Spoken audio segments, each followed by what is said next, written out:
నమస్తే. ఇన్నాళ్ళు నన్ను సపోర్ట్ చేస్తూ, ఎంకరేజ్ చేస్తూ మీ ప్రేమని నాకు అందిస్తున్న ప్రతి ఒక్కరికి కృతజ్ఞతలు. అలాగే ఈ వీడియో కూడా ఖచ్చితంగా మీకు ఉపయోగపడుతుంది. లైక్, షేర్ అండ్ సబ్స్క్రైబ్ చేసి మీ సపోర్ట్‌ని నాకు అందించండి. అలాగే ఈ వీడియో పట్ల మీకున్న అభిప్రాయాన్ని కామెంట్ సెక్షన్‌లో కామెంట్ చేసి తెలియజేయండి. ఇప్పుడు వీడియోని చూద్దాం.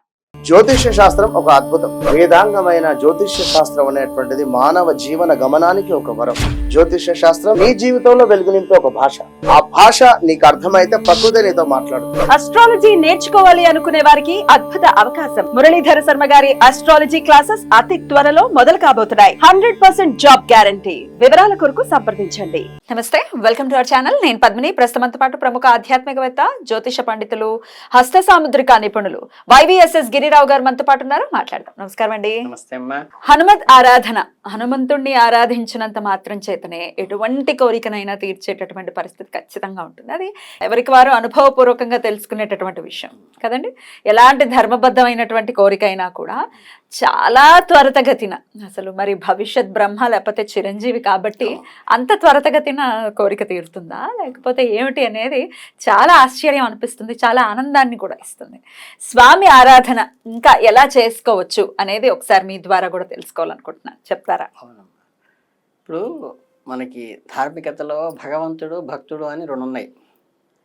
అంటే మీరు తిరుపతి వెంకటేశ్వర స్వామి దగ్గరికి వెళ్ళారనుకోండి, ఎదురుకి గరుడాళ్ళు వారు ఉంటారు, అంతే కదా. అవును.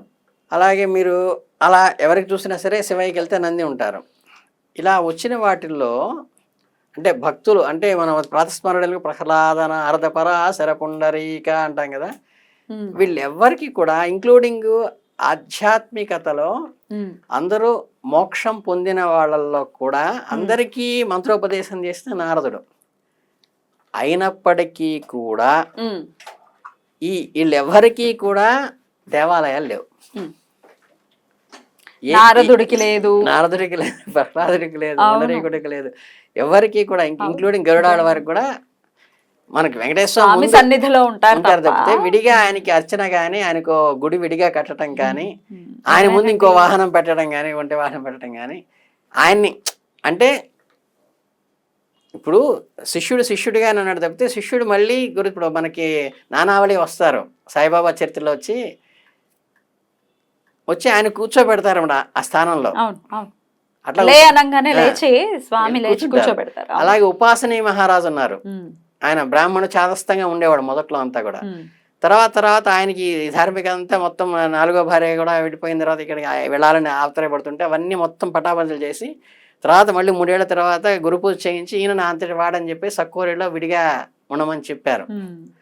అంటే ఆయన అంతటి వాడు మళ్ళీ ఆ స్థానంలో రీప్లేస్మెంట్ వచ్చిందని చెప్పారు.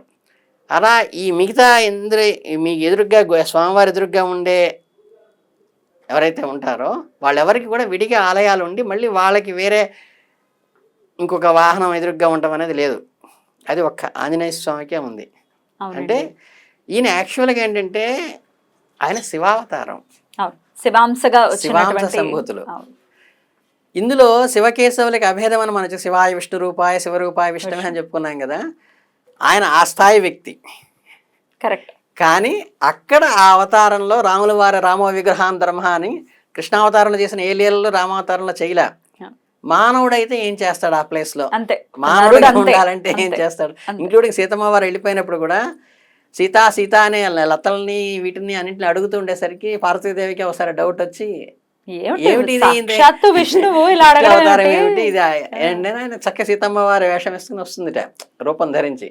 నాగానే అమ్మా జగన్మాత నీకేమిటమ్మా ఈ పరిస్థితి, నా కోసం ఇంత పరిస్థితి రావాల్సి వచ్చిందని చెప్పంగానే అలా ఏంటంటే మీకు కృష్ణావతారంలో అలాగే మొత్తం అన్ని చూపిస్తారు. చిటికిన వేల మీద గోవర్ధన పర్వతాన్ని చేసి ఇంద్రుడి దగ్గర నుంచి కంట్రోల్ చేశారు. అలా ఈ ఆంజనేయ తత్వంలో ఉండేది ఏంటంటే ఇప్పుడు వల్కనో అంటారు. వల్కనో అంటే అగ్నిపర్వతం, మామూలు కొండల్లాగే కనిపిస్తుంది అది, కానీ అది జ్వలించినప్పుడు అద్భుతంగా దాని కెపాసిటీ ఏంటో తెలుస్తుంది. కరెక్ట్. అట్లాగే శాస్త్రంలో కూడా విద్వాంసుడు కానీ, అగ్ని కానీ, పాము కానీ ఏంటంటే ఒక నార్మల్ మనిషిలాగా మనలాగా ఫ్యాన్ షర్ట్ వేసుకోవచ్చు, ఒక పక్కన కూర్చుంటారు అమాయకంగా.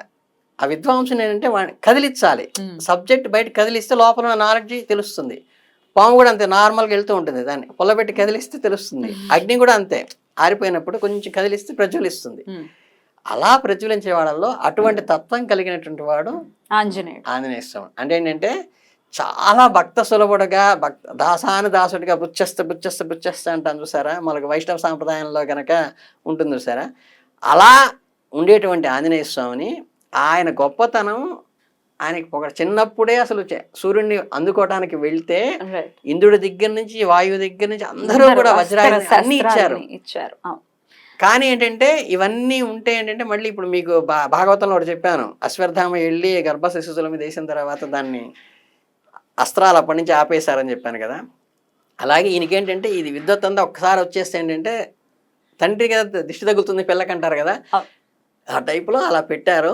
ఆ కొంతకాలం మర్చిపోయే ఇంక్లూడింగ్ అదే వారధి దాటానికి కూడా వెళ్ళినప్పుడు అందరూ మాట్లాడుతుంటే ఈయన అలా కూర్చుంటాడు అసలు సుందరకాండ వింటూ ఉంటే లేకపోతే చదువుతుంటే చాలా అద్భుతమైన మాట అది. అసలు సుందరకాండలో ఒక్కొక్క సర్గ ఒక్కొక్క, ఇప్పుడు మీరు చెప్పిన రెమెడీస్ మామూలు ధర్మసందేహాల రెమెడీస్ చెబుతాను, పిల్లలు పుట్టడానికి ఒకటి, అనారోగ్యానికి ఒకటి, ఇవన్నీ సుందరకాండలో ఒక్కొక్క సర్గ తీసుకుంటే ప్రతిదానికి విడివిడిగా చెప్పొచ్చు అనమాట. అంత గొప్పతనం ఉందన్నమాట. 100%. అలాగే ఈ హనుమతి అంటూ హనుమన్ మాల మంగళాష్టకం అని ఉంటుంది. ఇప్పుడు మీకు ఆంజనేయ స్వామి ఏ రోజు వస్తుంది అన్నదానికి కూడా అందులో ఫస్ట్ 2 శ్లోకాలను ఇస్తారు. ఎలా మొదలవుతుందండి మంగళాష్టకం అంటే మనకి వైశాఖే మాసాయాం అంటారు కదా, అంటే మందవాసరం అంటే శనివాసరం, శనికి నివారణకి దోష నివారణకి ఇది కారకృతం చెప్పిన కారణం కూడా ఏంటంటే ఆయన మందవాసం పుట్టారు, శనివారం పుట్టారు. నేను కూడా శనివారం పుట్టాను. అందుకని ఏంటంటే మనకి ఆంజనేయ స్వామి కూడా శనితో కూడా అభిషేకం చేస్తే కూడా శని దోష నివారణ అవుతుంది. అంటే శనికి సంబంధించిన తైలంతో మనం చక్కగా మన సింధూరం అంతా రాసేసి పూర్తిగా రాసిన తర్వాత దాని మీద చక్కగా అభిషేకం చేసేస్తే, దానికి మీరు శని సింగరాపూర్ వెళ్ళి శని అభిషేకం చేస్తే ఎంత ఫలితం వస్తుందో దానికన్నా ఎక్కువ. అదేంటంటే అది రెమెడీ, అంటే డాక్టర్కి లంచం ఇచ్చినట్టుగా. ఇదేంటంటే పరిహారం, దైవ అంశం. అంటే మనకి ఇది శివుడికి ఇది ఉంటుంది చూసారా, మృత్యుంజయ హోమం. అది చేస్తే ఏంటంటే శివుడిని ఆదరించినప్పుడు అంటే ఆయన పట్టుకుని ఇలా గట్టిగా పట్టుకుంటాడు, కావలించుకోగానే ఈయన కూడా వెళ్ళిపోతాడు. అలా వచ్చేటటువంటిది అది శని దోష నివారణకి అది వస్తుంది. తర్వాత ఏంటంటే పిల్లలు పుట్టిన వాళ్ళకి కానీ పెళ్ళి కాని వాళ్ళకి కానీ, మీకు ఆయనేమో బ్రహ్మచారి, ఆంజనేయ స్వామి ఈజ్ బ్రహ్మచారి. ఆంజనేయ స్వామికి గనక మీరు దీక్షతో ఏ ఆడపిల్లైనా సరే కాత్యాయన వ్రతం ఎలా చేస్తారో, తర్వాత ఏంటంటే ఇవన్నీ మనకి మాంగళ్యం కోసం ఎట్లయితే చేస్తారో అలా మంగళవారం పూట ప్రతి మంగళవారం కూడా గుర్తుపెట్టుకుని స్టార్ట్ చేసి 40 రోజుల పాటు ఆంజనేయ స్వామి కనుక రోజు 108 ప్రదక్షిణాలు చేస్తే ఖచ్చితంగా పెళ్ళి అవుతుంది. అందులో సందేహమే లేదు. మా శ్రీమతి గారు కూడా చేసిన తర్వాత నేను దొరికాను ఆవిడకి. నేను చేసిన తర్వాత మా వారు దొరికారు. ఎందుకంటే ఇవి స్టాండర్డ్స్ ఇవి. రుక్మిణి కళ్యాణం ఎంత ప్రాశస్తమో, కాత్యాయని వ్రతం ఎంత ప్రాశస్తమో, అలాగే ఈ బ్రహ్మచారి అనేటువంటి ఆంజనేయ స్వామికి 108 ప్రదక్షిణాలు చేస్తే ఆడపిల్లలకి పెళ్లిళ్ళు అవుతాయి. అందులో ఎటువంటి సందేహం లేదు. మరి ఆ బ్రహ్మచారే కదా సీతారాముల్ని కలిపింది. సో ఆయన పెళ్లి చేసుకోలేదు అంతే, కానీ ఆయన అందరికీ చక్కగా కళ్యాణాన్ని ఖచ్చితంగా ఇస్తారు. తర్వాత ఈ గర్భానికి సంబంధించిన దోషాలు కానీ, పిల్లలు పుట్టకపోవటం కానీ, పుట్టిన పిల్లలు ఇబ్బంది పడటం కానీ, దీనికి కూడా హనుమతి మంగళాష్టకం కానీ శుభ్రంగా కనుక మన దీక్షగా 40 రోజులు చేసుకుంటే, శాస్త్రోక్తంగా రోజు కూడా ఆయనకి చక్కగా చేసుకుంటే చాలా అట్లాగేంటంటే హనుమత్ వాలానికి కూడా వాల పూజన చేస్తారు. వాలం అంటే తోక అనకూడదు, ఆంజనేయ స్వామి కోపం వస్తుంది. వాలం అని అనాలి.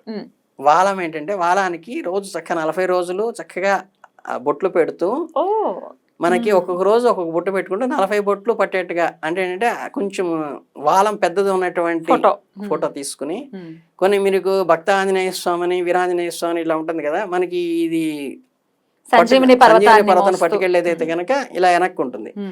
అలా కాకుండా కొన్నిటికి ఏంటంటే విగ్రహం చుట్టూ ఇలా వస్తుంది,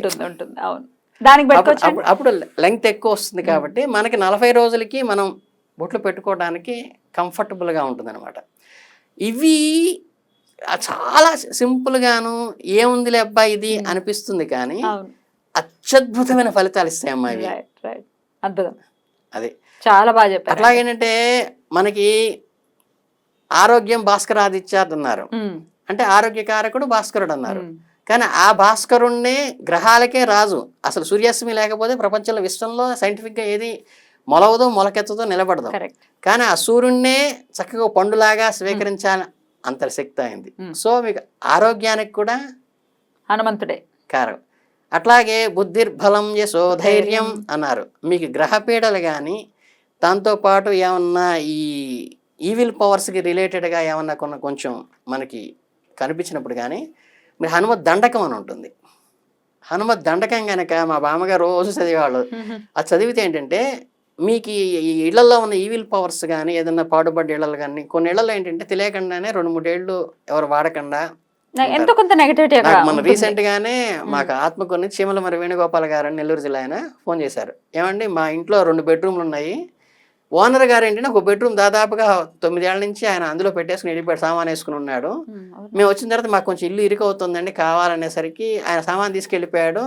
మేము వీళ్ళు ఏమి సంప్రోక్షణ చేసుకోకుండా అందులోకి పుణ్యావచనం చేసుకోకుండా శుభ్రంగా ఏంటంటే అవి పాడుబడిన నీళ్ళల్లో తెలియకుండానే ఈవిల్స్ ఉంటాయి. ఈవిల్స్ ఉంటాయా అంటే మీరు ప్రతి బ్రాహ్మడు చేసేది ఏంటంటే మీరు పూజ చేసేటప్పుడు ఉత్తిష్టంతో పిశాచ ఇదే కుంభారక ఇదేషాం అవిరోధేనా బ్రహ్మ కర్మ సమారభే అంటే ఈవిల్ పవర్స్ ఏంటంటే అలా మనతో ఉంటాయి, అవి మనల్ని హార్ట్ చేయకూడదు అంతే.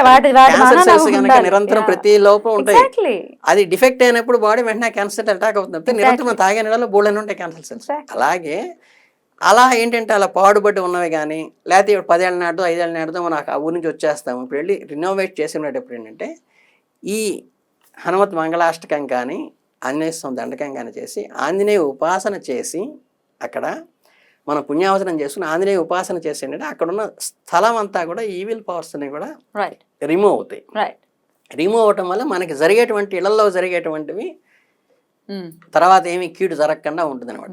ఇవి జాగ్రత్తగా చూసుకుని అట్లాగే కొన్ని చోట్ల ఫీల్డ్కి వెళ్తూ ఉంటాం, మనం క్యాంప్కి వెళ్తుంటాం. అక్కడే సమాజాల దగ్గరనో లేకపోతే రకరకాల ఫీల్డ్స్కి వెళ్ళొస్తున్నాం. అక్కడ అంతకుముందు ఏవో జరుగుంటాయి.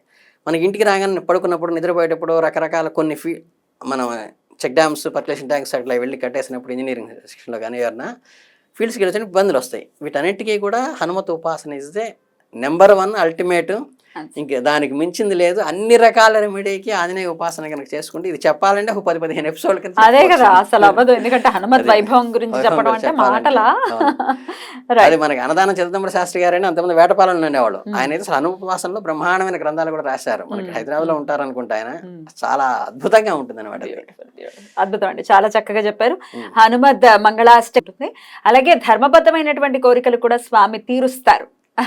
సో ఆయన నమ్ముకున్నంత మాత్రం చేతనే, అంతేనండి. రైట్ అండి, thank you so very much అండి. నమస్తే. సంతోషం.